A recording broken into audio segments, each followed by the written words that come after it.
नमस्कार। आज हम एक शिक्षक की क्लास में क्या भूमिका होनी चाहिए, बच्चों के साथ कैसा व्यवहार होना चाहिए, कौन सा व्यवहार बच्चों के लिए अच्छा है और टीचर को कौन सा व्यवहार बच्चों के साथ नहीं करना चाहिए, इसी टॉपिक पर आज हम लोग चर्चा करेंगे। हम देखेंगे कि अध्यापक और विद्यार्थी के बीच आपसी संबंध मानवीय संबंधों की गुणवत्ता को निर्धारित करते हैं। शिक्षक और विद्यार्थी के बीच में, दोनों के बीच में जो आपसी संबंध है वह मानवीय गुणों पर आधारित होना चाहिए। किसी भी कक्षा में दो प्रकार के संबंध होते हैं, अध्यापक विद्यार्थी और विद्यार्थी और विद्यार्थी। दोनों के बीच में, शिक्षक और विद्यार्थी के बीच में कैसा संबंध हो और एक विद्यार्थी का दूसरे विद्यार्थी के साथ कैसा संबंध हो, इन दोनों संबंधों पर शिक्षक को ध्यान रखने की ज़रूरत है। यदि यह संबंध सद्भावनापूर्ण हो, सहयोगपूर्ण हो व मैत्रीपूर्ण है तो अध्यापक के कार्य के लिए कक्षा प्रबंधन सुविधाजनक हो जाता है।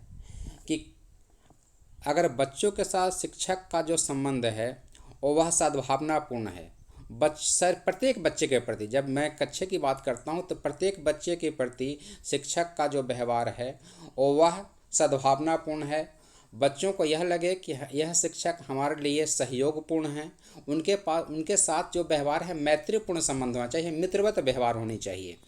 अगर ऐसा विश्वास बच्चों में शिक्षक के प्रति होती है और ठीक यही व्यवहार एक विद्यार्थी का दूसरे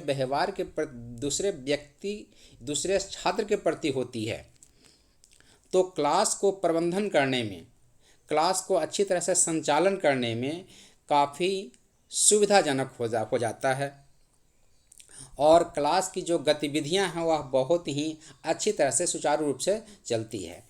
एक विद्यार्थी के प्रति हमेशा स्नेहपूर्ण मानवीय वातावरण का व्यवहार शिक्षक को करना चाहिए। कभी कभी यह बात ध्यान में आती है कि कुछ ऐसे व्यवहार होते हैं जो क्लासरूम में या बच्चों के प्रति व्यवहार नहीं करना चाहिए और कुछ ऐसे व्यवहार हैं जो एक शिक्षक के लिए अनिवार्य पूर्ण व गुण होना चाहिए। तो हम इन दो बातों पर, कौन सा व्यवहार शिक्षक को कक्षा में करना चाहिए और कौन सा व्यवहार शिक्षकों के लिए क्लास में नहीं करना चाहिए, इन दोनों बिंदुओं पर चर्चा करेंगे। पहली बात है कि विद्यार्थी की जो भावनात्मक और शैक्षिक आवश्यकता के प्रति टीचर को हमेशा संवेदनशील होना चाहिए। दूसरी बात कि शिक्षक हमेशा विद्यार्थी के कल्याण की बात सोचे। तीसरी बात, जब भी कक्षा में समस्यात्मक बच्चे के साथ अगर वह व्यवहार कर रहे हैं तो उसके प्रति भी वह शांत और संवेदनशील हो। कभी भी गुस्से में उस बच्चे के साथ व्यवहार नहीं करना चाहिए। एक अच्छे शिक्षक के रूप में आप कभी भी, चाहे किसी भी समस्या से ग्रसित हों, आप कक्षा के अच्छे प्रबंधन के लिए आप हमेशा शांत संवेदनशील रहें, बच्चों के हित की बात करें। चौथी बात, विद्यालय के सभी क्रियाकलाप में प्रत्येक विद्यार्थी की भागीदारी सुनिश्चित करें। मिलजुल कर कार्य करने में सभी में आपसी प्यार और संबंध मजबूत होते हैं। अगर बच्चे भी किसी भी कार्य को मिलजुल कर कर रहे हैं या अपने जितने भी सहयोग कर्मी हैं अगर वह भी मिलजुल कर कर रहे हैं तो किसी भी कार्य को करने में आसानी हो जाती है और कक्षा को प्रबंधन करने में सुविधाजनक हो जाती है। अनुशासन वाले क्रियाकलाप कराते समय भी मीठे शब्दों का प्रयोग करना चाहिए। ऐसा न हो कि जब आप क्लास में अनुशासन की बात कर रहे हों तो बहुत ही गुस्से पूर्वक बात कर रहे हों। नहीं, उस समय भी आपको यह बात ध्यान में रखनी चाहिए कि वह अनुशासन की बात भी अच्छे शब्दों का आप इस्तेमाल करें, प्यार से बात करें। और अगर सेल्फ डिसिप्लिन अगर आप क्लास में क्रिएट कर पाते हैं तो आपके लिए वह सबसे अच्छी बात होती है। नेक्स्ट पॉइंट की चर्चा करें कि सहयोगपूर्ण और मिलजुल कर कार्य करने के लिए बच्चों को हमेशा प्रोत्साहित करें कि बच्चे आपस में मिलकर कोई काम करें। बच्चों के बीच में शिक्षक और छात्र के बीच में आपसी संबंध सौहार्दपूर्ण हो, साथ ही साथ एक विद्यार्थी का दूसरे विद्यार्थी के साथ भी संबंध अच्छा हो, मैत्रीपूर्ण व्यवहार हो। सामूहिक क्रियाकलाप में बच्चों को स्वस्थ बातचीत करने के लिए प्रोत्साहित करें।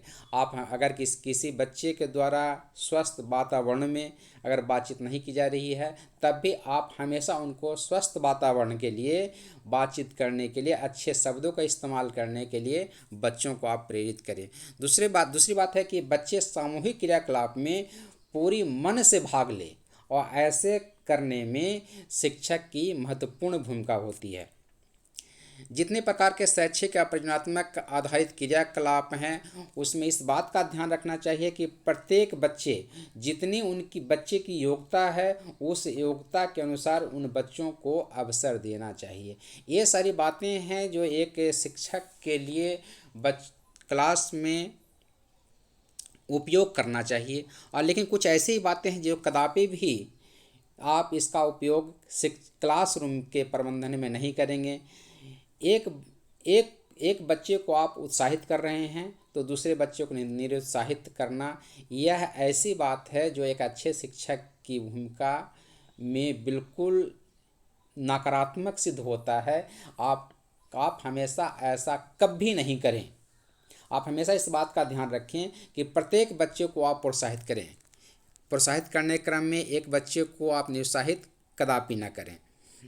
कक्षा में गलत शब्दों का प्रयोग न करें। बच्चे देखकर सीखते हैं, शिक्षक का जैसा आचरण होता है बच्चा वैसा ही अनुकरण करता है।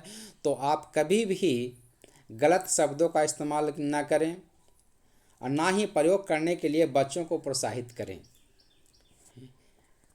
तीसरी बात है, बच्चों के बीच अस्वस्थ प्रतियोगिता को प्रोत्साहित न करें। सबों के बीच में स्वस्थ प्रतिस्पर्धा होनी चाहिए। और चौथी बात, सबसे महत्वपूर्ण बात, कभी भी कक्षा में कमज़ोर प्रदर्शन करने वाले बच्चों को हतोत्साहित ना करें।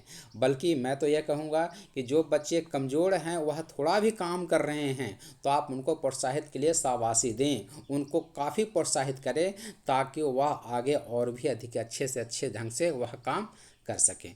तो आज हम लोग इन्हीं 2 पॉइंट पर चर्चा किए कि कक्षा के प्रबंधन में किन किन बातों का ध्यान रखना चाहिए। आगे हमें नेक्स्ट वीडियो में मिलते हैं। तब तक के लिए नमस्कार। जय हिंद, जय भारत।